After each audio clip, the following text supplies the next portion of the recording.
Hi, this channel is only for education. So please like and subscribe this channel. Hello viewers, welcome to my channel. Now today we start class 10th maths chapter 6 triangle. But before we start this chapter we have to understand two theorems, basic theorem which is very important to do exercise. Okay, so let's start with basic proportionality theorem. इसको Thales का प्रमेय भी कहते हैं, है ना। ये हालांकि आपके जो 2021 के जो एग्ज़ाम है उसमें ये नहीं है, लेकिन अगर आप इस थ्योरम को नहीं समझेंगे तो आपको आगे की एक्सरसाइज आपसे नहीं बन पाएगी, ठीक है। तो इसको समझना बहुत ज़रूरी है। Now start with basic proportion theorem. If a line is drawn to one side of an triangle to intersect the other two sides in distinct point, then the other two sides divided in same ratio. इसका मतलब ये है, यदि हम किसी triangle में एक line triangle के अक्रॉस खींचते हैं, तो पैरेलल लाइन खींचते हैं, है ना, तो वो उस ट्राइंगल के दोनों साइडों को समान रूप से विभाजित करती है। यानी दो पॉइंट को जो जैसे ये दिया हुआ है हमको, है ना, ये ए बी और ए सी, इनको क्या है, समान रेशो में डिवाइड करेगी ये हमको प्रूव करना है। तो हमको प्रूव करने के लिए क्या दिया हुआ है कि to prove A D upon D B is equal to A C upon E C. और हमको लाइन क्या दी है, we have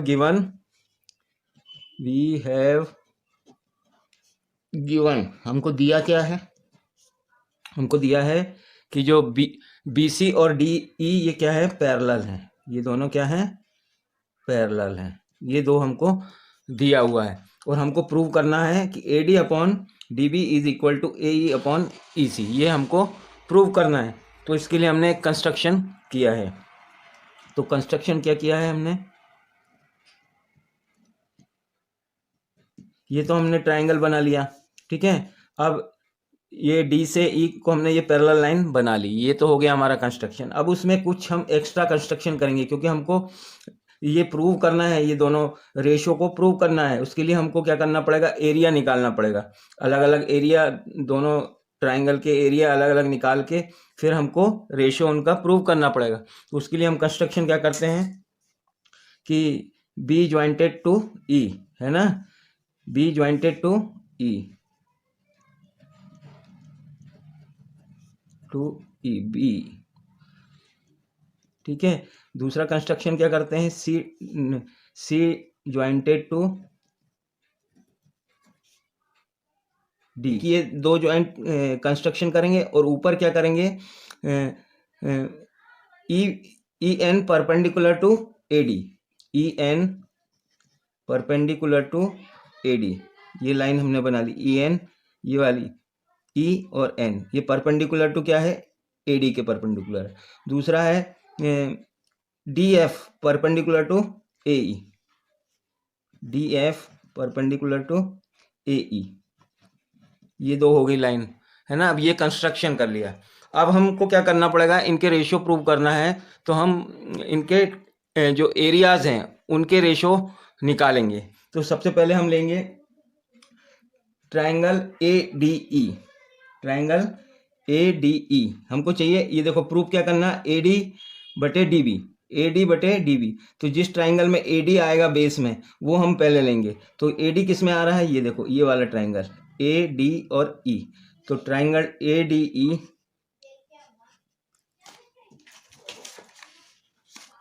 triangle A D E upon triangle दूसरा हमारा ये बी डी कहाँ है, ये वाला है बी डी, है ना। A D upon B D लेना है तो ये वाला ट्राइंगल लेना पड़ेगा हम। कौन सा, बी डी और ई, ये वाला, ये यहाँ से लेके ये वाला, ये ट्राइंगल हमको लेना पड़ेगा। तो ट्राइंगल बी डी ई, दो ट्राइंगल ले लिए। तो अब एरिया क्या होता है, base into height, half base into height, है ना, upon base, half base into height. तो अब इसका बेस देखो, triangle A D E, A D और ई, है ना। तो हमने AD को तो बेस मान लिया है ना, तो ये AD और बेस है, और इसकी हाइट क्या है, ये वाली है, ये जो है ये वाले ट्राइंगल 1 2 3, ये वाला ट्राइंगल जो है इसमें हाइट क्या है इसकी, ये है, तो ये क्या है EN है। तो ये क्या हो जाएगा, बेस हमारा क्या है AD, तो half AD into EN upon, ठीक है, हाफ AD अपॉन EN। अब दूसरा है हमारा ट्राइंगल BDE, तो BDE देखो, BD और E, ये वाला ट्राइंगल, ये वाला ट्राइंगल। अब ये देखो, ये तो अधिक कोण है ना, तो इसका जो लंबवत लाइन कौन सी है, ये वाली, परपेंडिकुलर लाइन कौन सी है, ये ही है, EN ही है इसकी परपेंडिकुलर, ये वाले ट्राइंगल की जो परपेंडिकुलर लाइन है वो ये ही है, EN ही है ना। तो इसका क्या आ जाएगा, BD upon half BD into EN, half BD into EN, ठीक है, ये हो गया। अब देखो इसको आगे सॉल्व करते हैं, तो ये आपका ये तो कट जाएगा, ये भी कट जाएगा, और हाफ भी कट जाएगा, और ये भी कट जाएगा, तो बचेगा क्या, AD अपॉन BD। तो ये हो जाएगा ट्राइंगल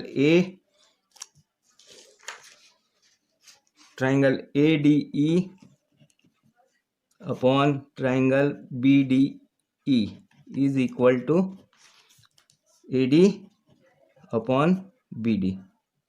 ये आपका फर्स्ट इक्वेशन हो गया, ठीक है। अब हम दूसरे साइड के ट्राइंगल लेंगे, दूसरे साइड के ट्राइंगल लेंगे, तो दूसरे साइड के ट्राइंगल में हम लेंगे, तो ये देखो ये वाले ट्राइंगल को लेंगे, तो ये कौन सा आएगा, AED, या इसको आप ADE भी लिख सकते हैं ना। पहला वाला ट्राइंगल क्या है, इसमें AE क्या है, आपका बेस है ना, ये वाला है, ये बेस है, और ये परपेंडिकुलर लाइन है ना, AE बेस है, और इसमें बेस हमने इसको मान लिया, तो ADE आएगा इसका भी, है ना। तो ट्राइंगल ADE, दूसरे वाले में ट्राइंगल ADE अपॉन, अब दूसरा ट्राइंगल लेंगे जिसमें हमको ये चाहिए है ना, EC चाहिए, तो EC चाहिए, तो ये वाला एंगल लेंगे EC और D, ठीक है। तो ECD, तो बेस क्या है हमारा, EC है, और ये तो ये एंगल क्या है, एब्सोल्यूट एंगल है, अधिक कोण है, ये है लंबवत वाला कोण, तो ये क्या आएगा, ये भी सेम आएगा, क्या आएगा इसका, EDF, इसका भी सेम आएगा। तो ये क्या हो जाएगा,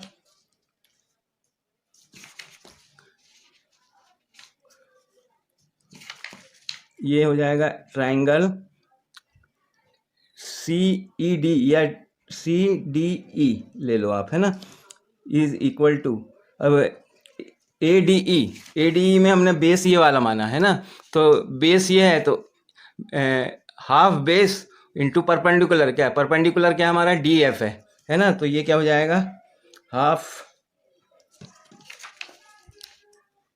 हाफ AE इंटू ये DF है ना, DF। और अब दूसरा एंगल CDE है ना, CDE, तो CDE लेंगे, तो CDE का हमारा ये है, CD और E है ना, तो ये इसमें बेस तो आपका यही है ना, EC है बेस, और परपेंडिकुलर क्या है, यही है DF है ना, DF इसका परपेंडिकुलर है, तो इसका भी क्या आ जाएगा,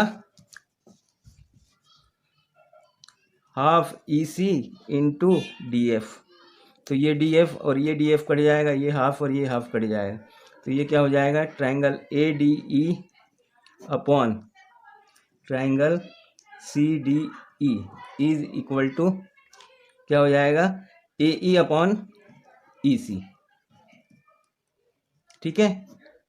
ये आपका दूसरा इक्वेशन हो गया, ये दो इक्वेशन आपके हो गए हैं, 2 इक्वेशन तो हमारे हो गए बराबर। अब हमको क्या है, एक चीज़ और देखना है। अब ये देखो, ये वाला एंगल DEC, ये ट्राइंगल, और ये वाला BCE, ये दोनों क्या है, पैरेलल पर बने हुए हैं। क्या होता है, देखो एक बेसिक चीज़ है, इसको आप समझना कि ये जो पैरेलल लाइन है, इसके अंदर आप कितने भी ट्राइंगल बना दो, सबका एरिया है ना सेम रहेगा। ये चीज़ आप ध्यान रखना, पैरेलल लाइन के अंदर बने ट्राइंगलों का एरिया इक्वल होता है। तो ये चीज़ आपको ध्यान रखनी है ना। तो इसमें क्या है, ये वाले जो दो ट्राइंगल दिख रहे हैं आपको, एक ये वाला और एक ये वाला, ये दोनों क्या है, इक्वल है इनका एरिया, है ना। तो अब देखो ये हमारे पहले इक्वेशन में क्या है, A D E upon B D E, है ना। और इधर दूसरे इक्वेशन में क्या है, A D E upon C D E, है ना। तो यदि ये दोनों बराबर हो जाते हैं तो ये दोनों बराबर हो जाएंगे, है ना। तो ये देखो, अब हम यहाँ पे हमने देखो ये ए डी और ए डी ई और सी डी ई, ये देखो बी डी ई और सी डी ई, ये दोनों बराबर हैं, ये वाले दोनों, है ना। तो इनको एक दूसरे की जगह लिख सकते हैं हम। तो हम लिखेंगे कि we have two triangles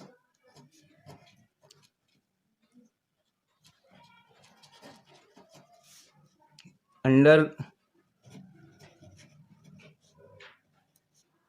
parallel line is equal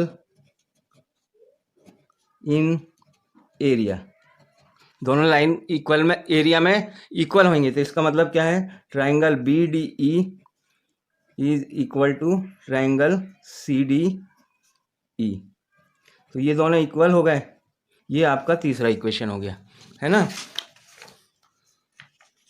अब ये दोनों इक्वेशन में देखो, अब ये हमारा A D E upon B D E है ना, A D E upon B D E ये है, और ये दूसरा है हमारा A D E upon C D E. तो ये वाला सी डी ई और ये वाला बी डी ई दोनों बराबर हैं, तो दोनों इक्वेशन बराबर हो गई हैं, है ना। तो हम लिख सकते हैं बाय इक्वेशन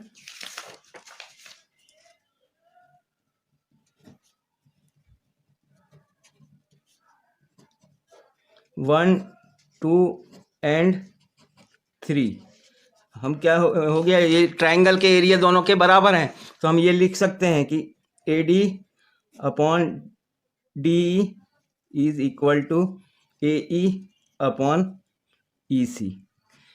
बस यही तो हमको प्रूव करना था, तो यहाँ पे लिख देंगे हैंस प्रूव्ड।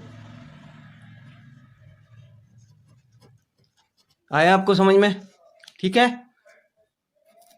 अब converse of basic proportion theorem, इसका उल्टा, यदि हमको दिया है इसमें क्या है कि a line drawn to the cut two side of a triangle in equal proportion is parallel to the third side. यदि मतलब कोई अगर लाइन किसी ट्राइंगल को समान रेशो में काटती है तो वो क्या होगी, पैरेलल होगी। ये हमने बेसिक प्रोपोर्शन में क्या किया है कि कोई पैरेलल लाइन है तो वो समान रेशो में काटेगी, है ना। तो हमको यहाँ उल्टा प्रूव करना है कि यदि वो समान रेशो में काटती है तो वो पैरेलल होगी। तो उसके लिए हम कंस्ट्रक्शन करेंगे, ठीक है।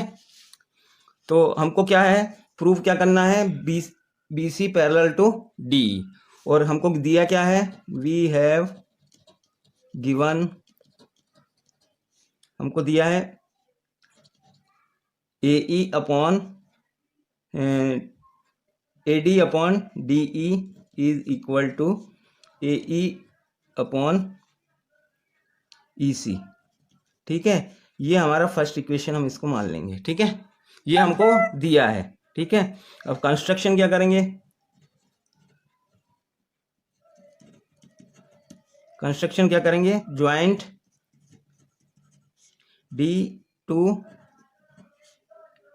ई डैश, ये हमने कंस्ट्रक्शन किया, एक लाइन हमने ज्वाइंट कर ली है ना, it is D E dash, ये हमने कर ली है।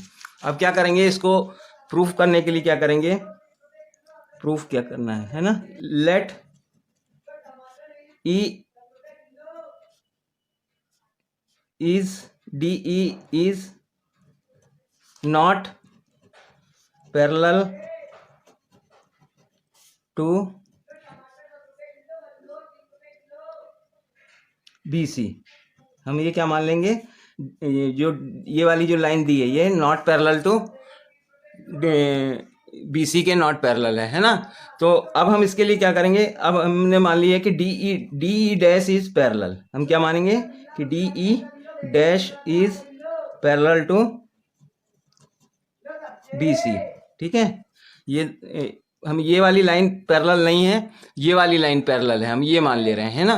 तो अब बेसिक प्रोपोर्शन थ्योरम से क्या हो जाएगा कि A D upon D B is equal to क्या हो जाएगा, A E dash upon E dash C. क्यों? क्योंकि ये तो हमको दिया है कि बी डी अपॉन ये दिया हुआ है ना, तो हमको पैरेलल प्रूव करना है। तो बेसिक प्रोपोर्शन थ्योरम से क्या हो जाएगा, हमने मान लिया है कि ये पैरेलल नहीं है, डी ई पैरेलल नहीं है, डी ई डैश पैरेलल है ना। ये वाली लाइन, ये वाली पैरेलल नहीं है, ये वाली लाइन पैरेलल है। तो बेसिक प्रोपोर्शन थ्योरम से ये सेम रेशो में काटेंगे एक दूसरे को, है ना। तो हमने वही रेशो यहाँ पे लिख दिया है ना। तो ये हमारा इक्वेशन 2 है। अब इक्वेशन और 1 और 2 से, इक्वेशन 1 एंड 2 फ्रॉम, ठीक है, इक्वेशन 1 से अब देखो ये ए डी अपॉन, इक्वेशन 1 में क्या है, A D upon D is equal to A E dash upon E C dash, है ना। और दूसरे इक्वेशन में क्या है, A D upon D B is equal to A E dash upon E C E dash C, है ना। तो ये दोनों A B A D upon D B के बराबर है दोनों, तो हम इसको ऐसा लिख देंगे, है ना, A E upon E C is equal to A E dash upon E C E dash C, है ना। अब इक्वेशन से हमारा आ गया A E upon E C is equal to A E dash upon E dash C, है ना। अब हम क्या करेंगे, दोनों साइड ऐड कर देंगे 1 को, A E upon E C plus 1 and A E dash upon E dash C plus 1। अब एलसीएम लेंगे, इधर एलसीएम लेंगे तो ये क्या आ जाएगा यहाँ पे, बी सी, है ना,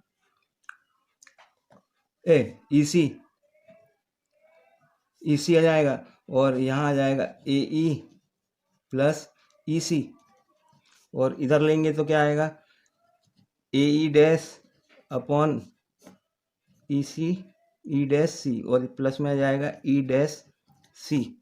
ठीक है, अब ये तो हो गया आपका यहाँ पर, है ना। ए ई और ई सी देखो हमारा कहाँ पे है, ए ई और ई सी, ये ए ई और ई सी, ए ई और ई सी, मतलब यही लाइन है ना। ये किसके बराबर है, ए सी के बराबर है, ठीक है ना। ये वाली ए ई और ई सी, ये यही लाइन है ए सी। ऐसे ही ए ई डैश और ई डैश सी, ये भी सेम लाइन है, यानी ये दोनों ए सी के बराबर हैं, है ना। तो इसको हम क्या लिख सकते हैं, ए सी, इसको भी ए सी लिख सकते हैं, बटे ई सी इज इक्वल टू, ये भी क्या है, ए सी अपॉन ई डैश सी, ठीक है ना। दोनों ए सी के बराबर हैं तो लिख दिया। अब ये ए सी और ए सी कट जाएगा आपका, तो ये बचेगा 1 upon E C is equal to 1 upon E dash C, है ना।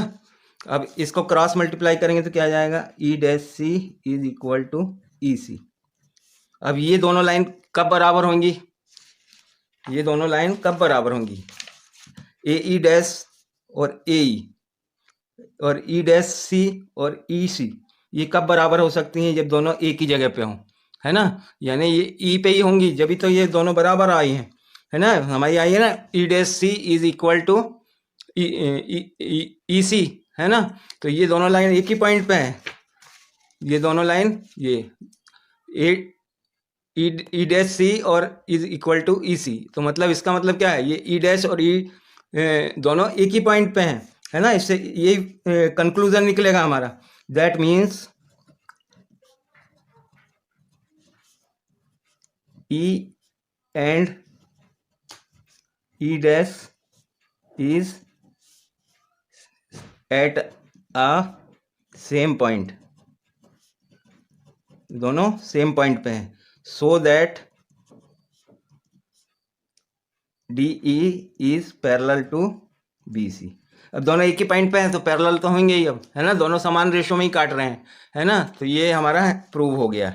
हमको जो प्रूव करना था कि ये पैरेलल है, तो ये हमने पैरेलल प्रूव कर दिया, हैंस प्रूव्ड। वीडियो पसंद आया हो तो प्लीज़ लाइक एंड सब्सक्राइब करें, और बेल आइकन को दबाएं ताकि आगे मैं जो सीरीज बना रहा हूँ कंटिन्यू आपको मिलती रहे, है ना। तो that's all for this video, thank you, bye.